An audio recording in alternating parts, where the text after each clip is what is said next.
Lwana. Yeebazibwe Mukama ejjinja lyange, ayigiriza emikono gyange entalo n'engalo zange okulwana. Nange nkugamba nti ggwe Peetero, nange ndizimba ekkanisa yange ku lwazi luno, so n'emiryango egy'emagombe tegirigiyinza.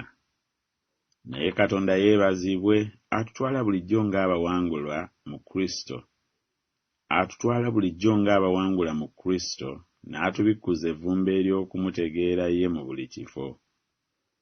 Abawe mmwe ng'obugagga bw'ekitiibwa kye bwe buli, okunywezebwa n'amaanyi mu mwoyo gwe muntu ow'omunda.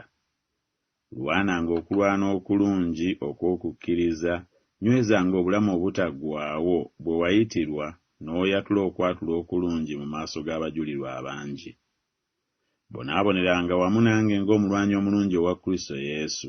Siwali mulwanyi bw'atabaala eyeeyingiza mu mitawaana egy'obulamu buno, alyoke asiimibwe yamuwandiika okuba omulwanyi.